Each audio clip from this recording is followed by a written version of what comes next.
Welcome back to my channel, everyone. My name is Jerry Opoka, and today I'm going to talk about energy and how everything is energy. All of us are energy, okay? During my quest to find out who I am and why I'm here, I often found teachers who spoke about us being energy. The table is energy, the wall is energy. And it did not make sense to me. Like, I really struggled with that bit until I just said, let it go. Maybe I'll figure it out one day. And now I understand what they mean. So I'm going to try and explain it to you in the hope that you will not have to struggle as much as I did. If you're new to the channel, you're most welcome. Please click the subscribe button. If you're here again, thank you so much for giving us your time to listen to what we have to teach. Click the subscribe button, click the notification button as well, so that you'll know when another video has been put out. So the physical world in which we live is made of matter, okay? And then there's an aspect of us. I've got notes in case you see me looking down.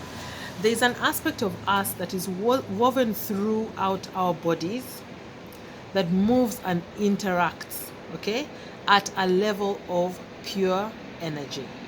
So while we are matter, while we are physical matter, there's an aspect that is woven inside of us that moves and interacts on a level of pure energy. The Chinese call this the Qi. The Indians is in Sanskrit, which is an Indo-European language, ancient language. It's called the Prana. Now, energy is constantly flowing. And if you look through a microscope at anything, there's, no matter how solid it is, it could be a wall, a concrete wall, it could be the table that they keep talking about, a book. There is always movement. So that is energy always moving. It changes form. It doesn't stay the same. And it does not matter if it's something that has life and stops having life. That means even a person who dies, the energy does not stop because the person has died. The energy continues to move. That is why, first of all, the spirit comes from spirit form and comes into the physical plane, takes on a body, and when the body stops functioning, the spirit continues. Now, the body that has stopped living is dead, continues, the energy in there continues to flow. That is how the body is able to change to soil or to whatever else. Even the bones that are found millions of years later, they still have the energy that flows inside of them.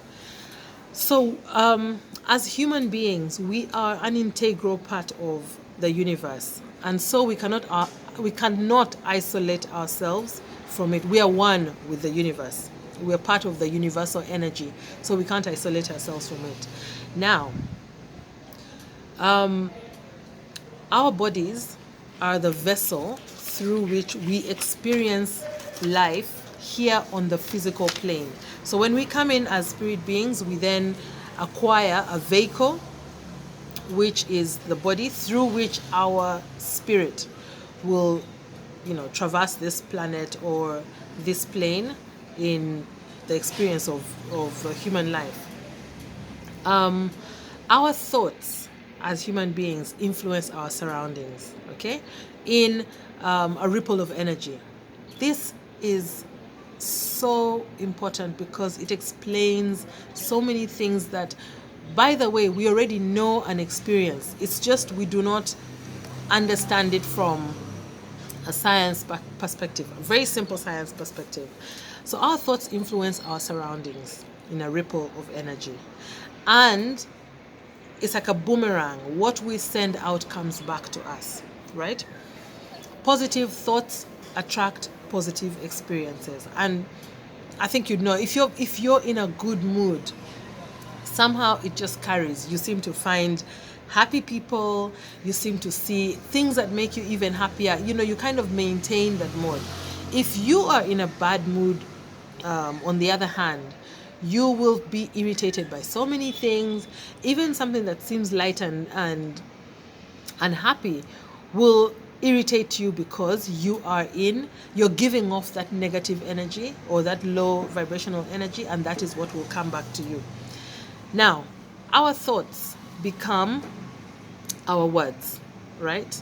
Our thoughts become our words become our actions become habits, habits become behavior. Basically, habits form behavior, the things that we do repeatedly, and that is because they get imprinted or implanted inside our subconscious mind, such that we no longer have to think about doing them. It's just automatic. It's automated in our system. So that is habits, which then become the behavior, right? Something we don't have to think about. And that then forms our destiny. We are very, very much ruled by our energy. Okay, the energy that we give off, either it's positive or negative, plays an integral role in who we eventually become. Now, the inner world can dictate the outer world, and that is really what this is saying. I'll read something here from the Dr. Joe Dispenza. I like Dr. Joe Dispenza because he puts a scientific twist on some of these things that we speak about on a spiritual path, that we cannot, sometimes you know something, but you cannot say for a fact, and you cannot pull out a research paper that says, I got a download from, I don't know who, you cannot prove that I just know something because I know it. So Dr. Joe Dispenza brings science to this. He says electrical energy is electrical impulses that can be measured if hooked to a machine. This is the energy that we have inside of our brains. Now, quantum physics is also is the science that proves this, that confirms this energy, and how the energy into thought, into words, actions, and so on plays out. Religion and science today, which is really, really interesting. Religion and science today are starting to come together, because science is starting to realize that there is more, in as much as they want a fine line of fact. It starts here and ends here. Now they're starting to realize that, it never really ends at the point they think it ends.